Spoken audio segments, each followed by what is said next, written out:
रेणुका शिंदे, सीमा Gavit, Anjana by, ये 3 नाम हैं जो शायद समय की धूल में कहीं उड़ गए हैं। सरकारी रिकॉर्ड्स में, पुराने अखबारों में और बरसों पुरानी न्यूज क्लिपिंग्स में ये 3 नाम आज भी कहीं ना कहीं जरूर जिंदा हैं और गूंज रहे हैं। आम जनता शायद इन नामों के बारे में भूल गई है, लेकिन कुछ लोग हैं जो अब भी ये 3 नाम कहीं सुनते हैं तो उन्हें याद आती है चीखें,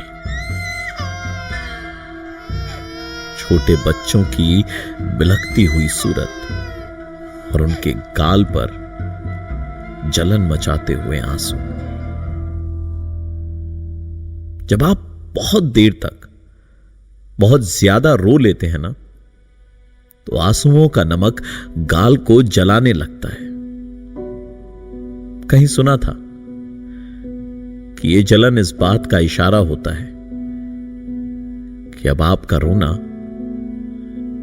आपको तकलीफ दे रहा है, लेकिन यह तकलीफ उस तकलीफ के आगे कुछ भी नहीं जो इन 3 नामों ने छोटे छोटे मासूम बच्चों को दी थी। साल पहले हो चुका था, लेकिन इंसाफ आना अब भी बाकी था। उस समय में सुर्खियां थी, लेकिन आज एक सन्नाटा है। सन्नाटा, गहरा सन्नाटा।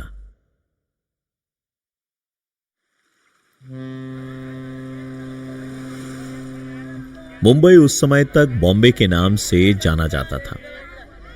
80s का टाइम था। मुंबई की सड़कें उन दिनों भी लोगों की भीड़ से खचाखच भरी हुई थी।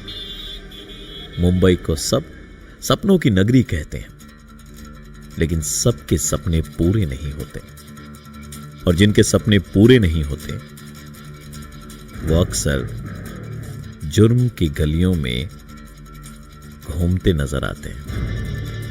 Here is another case from the crime-ridden streets of Mumbai.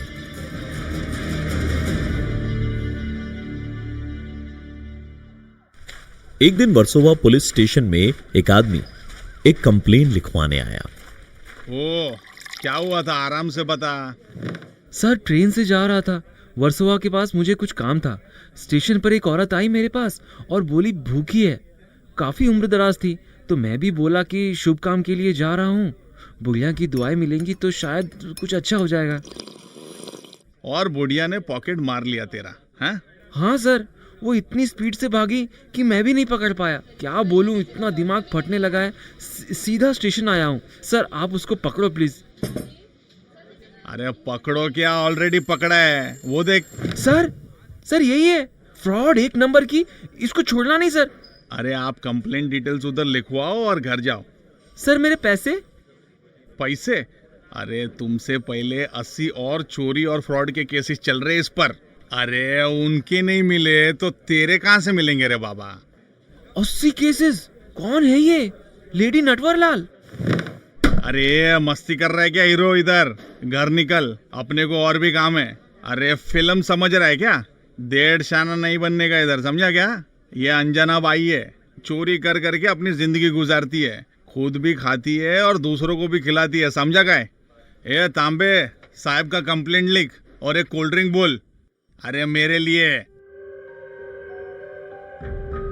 Anjana Gavit के खिलाफ रिकॉर्ड्स में 105 चोरी और फ्रॉड के मामले दर्ज हैं। अंजना गवित पुणे से थी।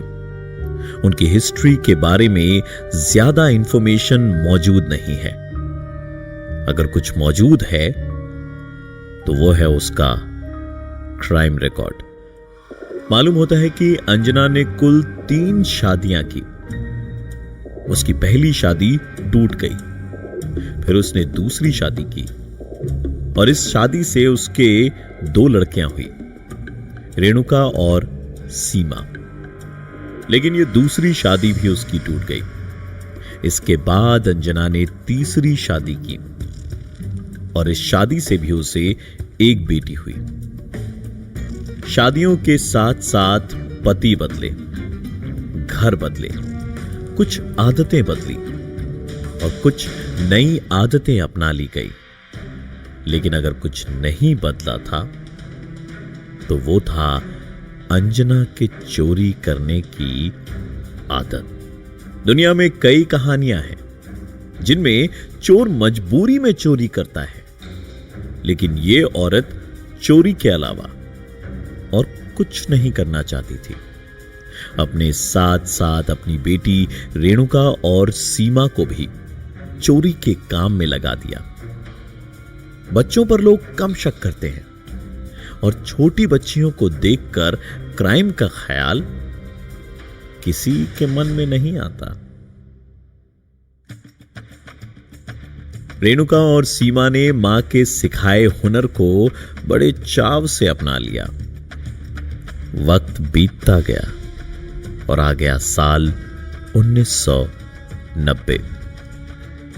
चोरी को अंजाम देने का काम आजकल मंदिरों में किया जा रहा था। उस दिन भी मां और उसकी दो बेटियां कोल्हापुर के एक मंदिर में थी। मंदिर जाते वक्त रास्ते में अंजना को एक बच्चा दिखाई देता है।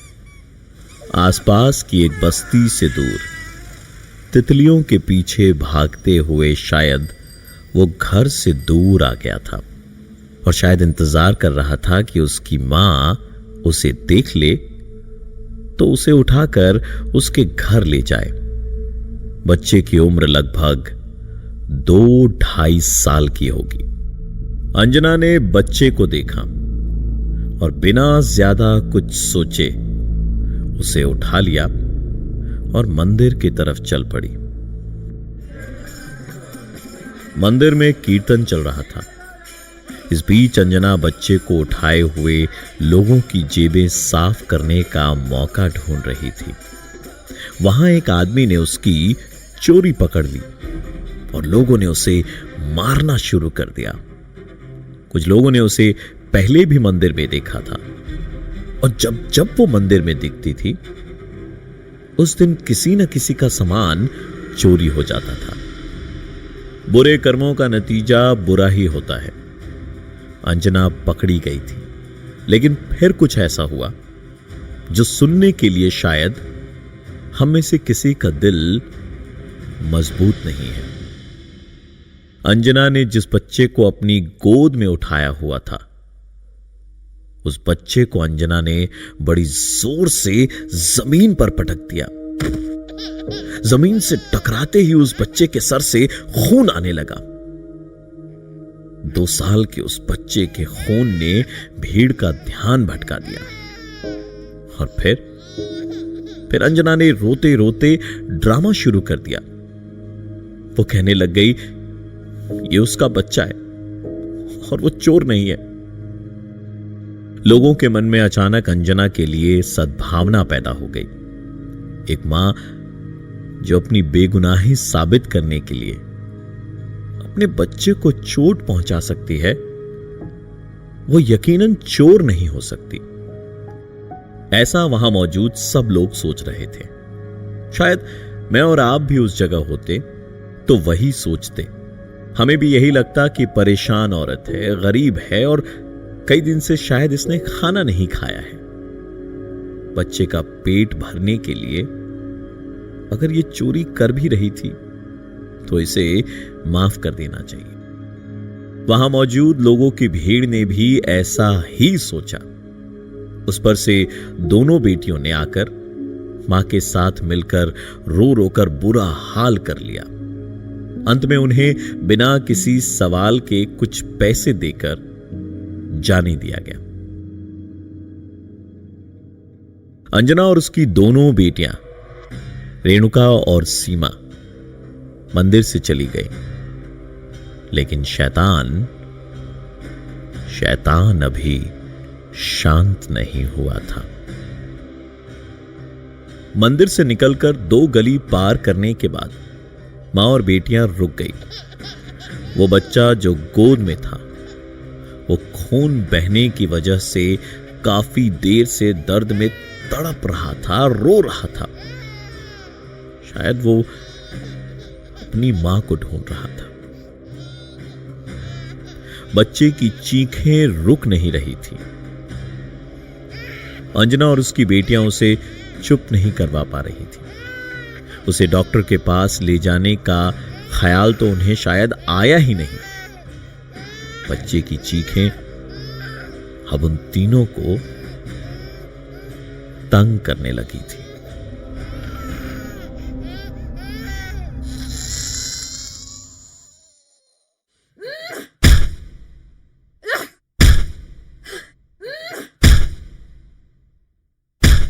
यह आवाज जो आप सुन रहे हैं, यह आवाज है उस बच्चे के सर को एक पिलर पर पटके जाने की। बच्चे की रोने की आवाज से इरिटेट होकर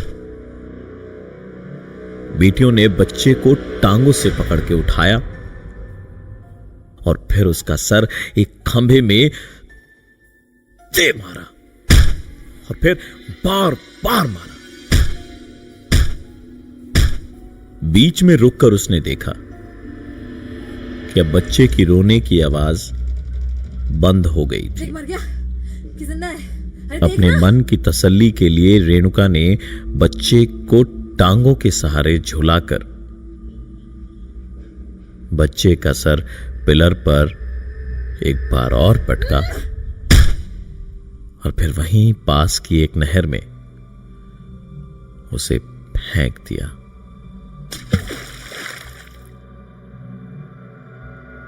शैतान अब जाके शांत हुआ।